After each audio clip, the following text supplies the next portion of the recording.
নমস্কার দর্শক বন্ধুরা, রোশনাইয়ের আজকের পর্বের রিভিউ নিয়ে আমি পৌঁছে গেছি তোমাদের সামনে।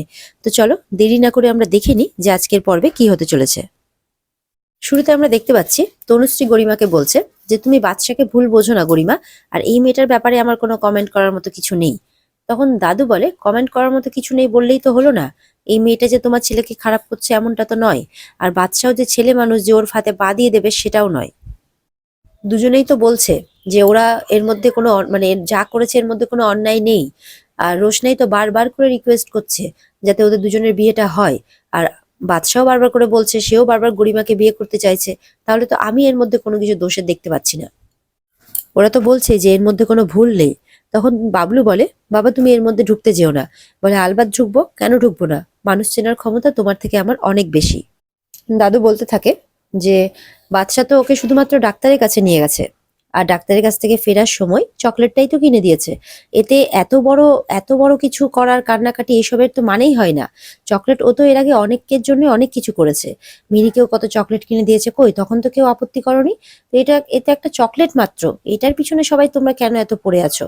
আর বাদশা অনেকের জন্য অনেক কিছু করে, সুতরাং রোশনাইয়ের জন্যও করেছে, এটাকে এত বড়ভাবে কোনো কিছু নেওয়ার কোনো মানে হয় না। মিনি বলে হ্যাঁ এই তো চকলেটটা আমার হাতেই আছে। তখন রোশনাইকে চকলেটটা দিয়ে দেয়। এরপরে রোশনাই বলে এই চকলেটটার আমার কোনো প্রয়োজন নেই, এই যে টেবিলে রাখা রইলো, টেবিলে রেখে দেয় রোশনাই। আরণ্যক বলে রোশনাই তুমি চকলেটটা নাও, তুমি যদি চকলেটটা না নাও তাহলে তোমার কিন্তু আমাকে অপমান করা হবে। তাই আমি রিকোয়েস্ট করছি প্লিজ তুমি চকলেটটা নাও। তুমি আমাকে বলেছিলে যে তোমাকে নাকি অনেক ভুলিয়ে ভালিয়ে এমনকি চকলেট দিয়েও ইঞ্জেকশন দেওয়াতে হতো, তবেই তুমি ইঞ্জেকশন দিতে, তোমার ইঞ্জেকশনে খুব ভয়। সেই কারণে আমার পকেটে একটা চকলেট রাখা ছিল, যেটা সবসময় আমার মানে মিনির জন্য আমার পকেটে সবসময় চকলেট রাখা থাকে। তো সেই চকলেটটা সেই জন্য আমি তোমাকে দিয়েছি। এর মধ্যে খারাপের কিচ্ছু নেই, ভুলেরও কিচ্ছু নেই। তুমি এখন যদি চকলেটটা না নাও তাহলে এরা যে সমস্ত কথাবার্তা বলছে সেগুলোকে সত্যি করা হয়ে যাবে। তাই আমি তোমাকে রিকোয়েস্ট করছি প্লিজ তুমি চকলেটটা নাও। ওদিকে গরিমার এই জিনিসটা দেখে মোটেও ভালো লাগছে না। সুরঙ্গমা তো আছেই তার মধ্যে একজন। তনুশ্রী এবার রোশনাকে বলতে থাকে তোমার যখন চকলেট খাওয়ার এত ইচ্ছে ছিল তখন তুমি আমাদেরকে বলতে পারতে। তখন রোশনাই বলে যে আমার কোনো চকলেট খাওয়ার ইচ্ছে ছিল না। তনুশ্রী বলে তুমি আমার ছেলের কানের সামনে গুজুজ কেন করছিলে? বলে আমি আপনার ছেলেকে কোনো চকলেট খাওয়ার কথা বলিও নি। হ্যাঁ আমার ইনজেকশনে ভয় আছে, সেই জন্য কথা প্রসঙ্গে হয়তো বলে ফেলেছিলাম যে আমার মা আমাকে চকলেট দিয়ে ভোলাতেন, কিন্তু তা বলে আমি এটা জানতাম না যে অলরেডি ওনার পকেটে চকলেট উপস্থিত আছে মিনির জন্য। সুতরাং আমি ওনাকে চকলেটের বিষয়ে কোনো কিছু বলিনি। এদিকে ছোট তখন গরিমাকে বলে যে তুমি একজন শিক্ষিত মেয়ে হয়ে সামান্য একটা ব্যাপারকে নিয়ে এত বড় ইস্যু করে দিচ্ছ, এরকমটা করো না মা, এটা তোমাকে মানায় না। বাদশাও তোমাকে ভালোবাসে আর তুমিও বাদশাকে ভালোবাসো। তখন এদিকে বাবলুও বলে যে হ্যাঁ গরিমামা তুমি তো অলরেডি এই বাড়ির বউ হয়ে গেছো, আর বাদশা তোমাকে সত্যি খুব ভালোবাসে, তুমি এতটুকু জিনিসের জন্য এত বড় সিদ্ধান্ত নিয়ে নিও না। এরকম ভাবে সবাই বোঝাচ্ছে। তখন সুরঙ্গমা বলে আমার মেয়ে যদি এই বাড়িতে এসে বিয়ে করে সুখী না হয় তাহলে ও বিয়েটা করে কি করবে? সুরঙ্গমা বলতে থাকে অন্তত সেই কারণবশত তো আমার মেয়ের সিদ্ধান্ত নেওয়ার পুরোপুরি অধিকার আছে। তখন রোশনাই বলে যে মাসি আমি তো কটা দিন পর বানারস চলেই যাচ্ছি পরীক্ষা দিতে, আমি আর ওখান থেকে ফেরত আসবো না। তারপর তোমাদের আর কোনো অসুবিধা হবে না, তোমাদের জীবন থেকে আমি অনেক দূরে চলে যাব। এই জিনিসটা বাদশা শুনে ভালো লাগে না। বাদশা বলে তুমি পরীক্ষা দিতে যাওয়া অবধি ঠিক আছে, কিন্তু তুমি আসবে কি আসবে না সেই সিদ্ধান্তটা তুমি নিতে পারো না। কারণ ওখানে যদি কোনোভাবে তোমার লাইফ রিস্ক হয় তাহলে তো তোমাকে এখানেই ফিরে আসতে হবে। এবার তুমি এই বাড়িতে নাই আসতে পারো, তুমি মুম্বাই চলে যেতে পারো, কিংবা কলকাতার অন্য কোথাও থাকতে পারো, কিন্তু তুমি যে ফেরত আসবে না সেটা তুমি বলতে পারো না। আর এই কথাগুলো শুনে গরিমা আরো অবাক হয়। বাড়ির অন্যান্য সদস্য যারা রোশনাইকে পছন্দ করে না তারাও যথেষ্ট অবাক হয়। আরণ্যক বলে দেয় আমি এটা কিছুতেই মেনে নেব না। তখন গরিমা বলে আচ্ছা আরণ্যক, তুমি আর ঠিক কি কি মেনে নেবে না বলো তো? বলে একটু রিল্যাক্স করো গরিমা, তুমি নিজের রাগ আর জেদের জন্য একটা মেয়ের জীবন এইভাবে নষ্ট করে দেবে সেটা তো আমি হতে দিতে পারি না। সব মানুষেরই বাঁচার অধিকার আছে, রোশনাইয়েরও আছে। আর আমরা সবাই এটা জানি যে ওখানে যদি রোশনাই থাকে তাহলে রাজেশ ওকে বাঁচতে দেবে না। সুরঙ্গমা বলতে থাকে রাজেশ ওকে বিয়ে করে একটা সুন্দর জীবন দিতে চেয়েছিল। আরণ্যক বলে হ্যাঁ ঠিকই তো, মুখ ঢেকে, তাই না? সুরঙ্গমা তখন মাথা নিচু করে দেয়। তারপর বলে আপনি এটা অ্যালাউ করলেন কিভাবে, আমি তো সেটাই বুঝে উঠতে পারছি না। আর রোশনাই না কোনো বাচ্চা মেয়ে নয়, ও যথেষ্ট অ্যাডাল্ট মেয়ে। সুতরাং ওর জীবনের সিদ্ধান্ত ও কি নেবে সেটা সম্পূর্ণ অধিকার ওর আছে। এইভাবে জোর করে কোনো মেয়েকে বিয়ে দিয়ে দেওয়া যায় না। আর আপনি আমাকে পুলিশের ধমকি দিচ্ছেন, তো পুলিশের ভয় দেখাচ্ছেন বারবার করে। আমি যদি একই কথা আপনার বিরুদ্ধে বলি, আমি যদি আপনার বিরুদ্ধে পুলিশ কেস করি তাহলে আপনার কি হবে? এটা শুনে তো সুরঙ্গমা আর গরিমা অবাক হয়ে যায়। আপনি কি জানেন যে আপনি কত বড় অপরাধ করেছেন? আজকে আমি আর রোশনাই যদি আপনার বিরুদ্ধে পুলিশ কেস করি তাহলে কোথায় যাবেন আপনি? আর সুরঙ্গ আমার চোখ মুখের আকৃতি ভঙ্গি দেখে তো কারোরই পছন্দ হয় না। ছোট এই কথাটাতে সাপোর্ট করে। আরণ্যক বলতে থাকে, আপনি যথারীতি একটা ক্রাইম করেছেন। তাও রোশনাই আপনাকে কিচ্ছু বলেনি, আপনি পার পেয়ে গেছেন। আর আমিও কিন্তু রোশনাইকে কোনোভাবেই জোর করিনি। গরিমাকেও বলতে থাকে আরণ্যক, তুমিও তো এতক্ষণ বলছিলে, তাহলে তুমি তোমার মায়ের অন্যায়টা জানো না? তুমি তোমার মায়ের অন্যায়কে সাপোর্ট করবে? গরিমা তখন বলে, আমার মা যদি অন্যায় করে থাকে তুমিও কি একই অন্যায় করবে? বলে, আমি কোনো অন্যায় করিনি, যা কিছু করেছি মেডিকেল গ্রাউন্ডে করেছি। ইনফ্যাক্ট আমি মেম সাহেবকেও বলেছিলাম যে আমি গরিমাকে সব কথা জানাবো। আর তার থেকেও বড় কথা, যে মেম সাহেব কে হয় আমার লাইফে ইন্টারফেয়ার করার? আমি কোথায় যাব, কার সাথে মিশবো, কার সাথে কথা বলবো, কখন কি করব, এইটা বলে দেওয়ার উনি কে? আমি ওনাকে কেন আনসার করতে যাব? আমি তো ওনাকে সেই ব্যাপারে কোনো রাইট দেইনি, আর না কোনোদিনও আগামীতে দেব। আর এতটা রেস্ট্রিকশন না আমি আগামী মানে এর আগে কখনো মেনে চলেছি, না আগামী ভবিষ্যতে কখনো মেনে চলবো। আমি আমার জীবন লাইফকে এতটা রেস্ট্রিক্টেড করতে কোনোদিনই পারবো না।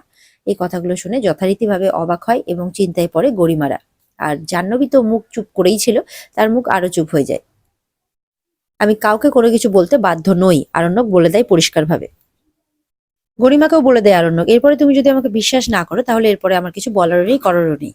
দিদা হঠাৎ করে বলে, এখন আমাদের বাড়িতে কোথায় আনন্দের পরিবেশ থাকার কথা, হই হই করবে সবাই, তা না এই মেয়েটার জন্য আমাদের পরিবেশটা নষ্ট হচ্ছে। তখন রোশনাই বলে, আমি চলে যাবো তো ঠাম্মি, আমি তো বারবার করে বলছি আমি থাকবো না এই বাড়িতে। ছোট তখন বলে, হ্যাঁ রোশনাই তুমি যাবে, নিশ্চয়ই যাবে, কিন্তু বেনারসেই কেন? আর কোনো শহর নেই? তুমি মুম্বাই চলে যাবে কিংবা অন্য কোনো বড় শহরে যাবে, যেখানে তুমি আহ নিজে ঘর ভাড়া করে থাকবে, তোমাকে সারাদিন ধরে জাজমেন্ট করার কেউ থাকবে না, তোমার প্রত্যেকটা পদক্ষেপে নজর করার কেউ থাকবে না। এমনকি তুমি কলকাতাতেও থাকতে পারো, কলকাতা তো কারো কেনা সম্পত্তি নয়। তুমি এখানেও থাকতে পারো। এর থেকে ভালো জায়গায় ভালো পরিবেশে থাকতে পারো। নিজে উপার্জন করবে, নিজের উপার্জনে নিজে চলবে, এতে তো কারো কিচ্ছু বলার নেই। আর তুমি কাজ কেমন করো সেই ব্যাপারে তো তুমি নিজেকে প্রমাণ করেই দিয়েছো, সুতরাং সেখানেও তো বলার কোনো কিছু নেই। তখন রোশনাই বলে, হ্যাঁ ছোট, আমি আসলে এখনো ঠিক করে উঠতে পারিনি যে আমি কোথায় যাব, কিভাবে থাকবো। রোশনাই বলে, বেনারস আমার চেনা শহর, আপাতত আমি সেখানে যাচ্ছি। সেখানে শুধু রাজেশ তো না, আরো অনেক মানুষ আছে, তাদের মধ্যে কিছু মানুষ আমাকে ভালোবাসে। তখন মনে মনে আরণ্যক বলে, হ্যাঁ সেখানে রাজীব আছে, আর রাজীব সত্যি তোমাকে খুব ভালোবাসে। আমি যদি তুমি যদি রাজীবকে বিয়ে করে বা সেটেল হতে চাও, তাহলে আমি সব থেকে বেশি খুশি হব। কিন্তু তার আগে আমাকে শিওর হতে হবে তোমার লাইফ রিস্ক নিয়ে। মনে মনে আরণ্যক অনেক কথাই ভাবতে থাকে, যে তুমি রাজীবকে বিয়ে করে সুখী হও, কিন্তু তোমার বিয়ের কথা বললেই বা শুনলেই আমার মনটা কেন খারাপ হয়ে যায়, আমার এতটা কেন কষ্ট হয় আমি বুঝি না। তবে যতই কষ্ট হোক না কেন, আমি সেই কষ্টকে অন্তরে চেপে রেখে অন্তর থেকে চাইবো যে তোমরা বিয়ে করে সুখী হও। দরকার পড়লে নিজে দাঁড়িয়ে থেকে আমি তোমাদের বিয়ে দেব। এদিকে আরণ্যক রোশনাইয়ের দিকে তাকিয়ে এই সমস্ত কথা ভেবেই যাচ্ছে। তখন রোশনাই বলে, আপনি এখনো কি ভেবে যাচ্ছেন? আপনি এখনো দাঁড়িয়ে আছেন? আপনি গরিমা দিদিকে সরি বলুন, সরি বললেই তো সব সমস্যার সমাধানটা হয়ে যায়। আরণ্যক রোশনাইয়ের কথাগুলো শুনে রোশনাইয়ের দিকেই তাকিয়ে আছে। রোশনাইয়ের কথা অনুযায়ী আরণ্যক গরিমাকে সরি বলে, যে আমার জন্য যদি তুমি কোনোভাবে হার্ট হয়ে থাকো তার জন্য আমি সরি বলছি তোমাকে, কিন্তু আমার কোনো অসৎ উদ্দেশ্য কোনোদিনই ছিল না। আমি তোমাকে ভালোবাসি গরিমা। এদিকে গরিমাও বলে, আমিও তোমাকে খুব ভালোবাসি। গরিমার হাত ধরে আরণ্যক বলে, কিন্তু মুখে ভালোবাসি কথাটা বললেও কোথাও না কোথাও আরণ্যক মন থেকে সেটা বলছে না। আর সেই মুহূর্তে রোশনাইও পাশ কাটিয়ে চলে যায়। আরণ্যকের নজর শুধুমাত্র রোশনাইয়ের দিকেই। এরপরে দেখা যাচ্ছে গরিমা, মিষ্টু, জাহ্নবী, তনুশ্রী সবাই একটা জায়গায় বসে আছে। মিষ্টু বলে, জানো তো গরিমা দিদি, তোমাকে না এখানে ডাকা হয়েছিল একটা প্ল্যান করে, কিন্তু সেটা তো হলোই না। তখন জাহ্নবী বলে, যে প্ল্যান করার কি আর মুড আছে? সকাল থেকে যেসব ঘটলো তারপরে কি কারো মুড থাকে? তখন তনুশ্রী গরিমাকে বলে যে, তুমি প্লিজ মন খারাপ করো না। তখন গরিমা বলে, মন খারাপ করি বা কি হবে? তনুশ্রী বলে, দেখো তুমি আমার ছেলেটাকে ভুল বুঝো না, তুমি ভুল বুঝছো। বলে, ডে ওয়ান থেকে কি ভুল বুঝছি? বলে, সেটা নয়। তখন জাহ্নবীকে বলে, জাহ্নবী তো এটা সেটা বলে গরিমার মনটা ভাঙাচ্ছে। তখন তনুশ্রী বলে, জাহ্নবী, এই যে ঘোরটা পাকলো না আজকে বাড়িতে, এটা কিন্তু তুমিই পাকালে। এইভাবে গরিমার মনটাকে কিন্তু আমার ছেলের বিরুদ্ধে বিষিয়ে দেওয়াটা কি ঠিক হলো তোমার? বলে, না আমি আসলে ওইভাবে বলতে চাইনি, আসলে মিনির প্রতিও মানে জাহ্নবী একটা কথা বলেছিল, যেটা হচ্ছে যে একটা টান তো মেয়েটার প্রতি আছে। আর এটা শুনে তনুশ্রী রেগে গেছিল। তাই বলে যে এখন এতক্ষণ পর্যন্ত যা ঘোর পাকালে সেটা তুমিই পাকিয়েছো, না হলে তো এত বড় অশান্তিটা হতোই না। এমন ভাবে তুমি গরিমাকে কথাটা বললে যে গরিমা এসে ডাইরেক্ট বিয়ে ভেঙে দেওয়ার কথা বললো কেন? তুমি আগে ওকে কথাটা বলতে গেলে কেন? তুমি ফোন করতে করতে গেলেই বা কেন? তুমি আমাকে বলতে পারতে। আমার ছেলের ব্যাপারে যে কোনো কথা তুমি আমাকে বলতে পারতে, তারপর আমি সিদ্ধান্ত নিতাম আমি কি করব না করব, কিভাবে গরিমাকে বলবো। কারণ তুমি যেভাবে বলেছো এখন গরিমা কিভাবে নিয়েছে সেটা দেখার ব্যাপার আছে। আর কোথাও না কোথাও আমার ছেলেকে আমি তোমার থেকে বেশি চিনি। তুমি কদিনই বা হলো যে এই বাড়িতে এসেছো? সেটা শুনে তো জাহ্নবী যথারীতি অবাক। কারণ জাহ্নবী ভেবেছিল হয়তো ও যেটা করবে মেজমা হয়তো সবেতেই তার সাথ দেবে। জাহ্নবী বলে, না আসলে মিনির প্রতি যেরকম টান আছে ওই আর কি, আমি ওটাই বোঝাতে চেয়েছিলাম, আমি অন্যভাবে কিছু বলতে চাইনি। তো যাই হোক, আমি আর এই ব্যাপারে কোনো কথা বলবো না। আসলে আমি ওদের ব্যাপারে একটু বেশি চিন্তিত ছিলাম, তো ভাবছিলাম যে ও হয়তো যে গরিমা হয়তো বাচ্চাকে শাসন করতে পারবে, সেই জন্যই বলেছিলাম। তখন তনুশ্রী আবারও বলে যে তুমি এমন কিছু কাজ করতে যাবে না যেটাতে আমার ছেলে আর গরিমার মধ্যে ভুল বোঝাবুঝিটা বাড়ে। গরিমা বলে, এখন যদি জাহ্নবীদি যদি আমাকে ব্যাপারটা না জানাতো তাহলে আমি তো এটা জানতেও পারতাম না। গরিমা অনেক কথাই বলে। তারপর এটাও বলে, আজকে যদি তোমার হাজবেন্ড আঙ্কেলের প্রতি যদি তুমি এরকম কোনো কিছু একটা দেখতে তোমার কি খারাপ লাগতো না? তখন গরিমাকে বলে, দেখো সব মানুষ কিন্তু সমান হয় না। আমার ছেলে কিন্তু মোটেও এরকমটা নয়, আমার ছেলে কিন্তু সব থেকে আলাদা। এই যে যেমন দেখো রাজা, রাজা একটা যথেষ্ট ভালো ইনকাম করে, কিন্তু ও কি ওর বাবা মাকে দেখে? হ্যাঁ, ওর মা আজকে রেগে যায় ওর উপর, কিন্তু সেখানে তো আমাদের কোনো কিছু বলার নেই। কারণ সত্যিই তো ও তো ওর বোনের জন্য কোনো কিছু করে না, ও তো ওর মা বাবার জন্য কোনো কিছু করে না। ও শুধুমাত্র ওকে আর ওর বউকেই বোঝে। এটা শুনে তো রাজা আর ওর বউ মানে জাহ্নবীর মাথা নিচু হয়ে যায়। কারণ তাদের যে সত্যিটা এইভাবে মেজমা বলতে পারে সেটা ওরা কল্পনাও করতে পারেনি। তখন রাজা বলে যে আমি তো যৎসামান্য একটা প্রফেসরই করি মাত্র।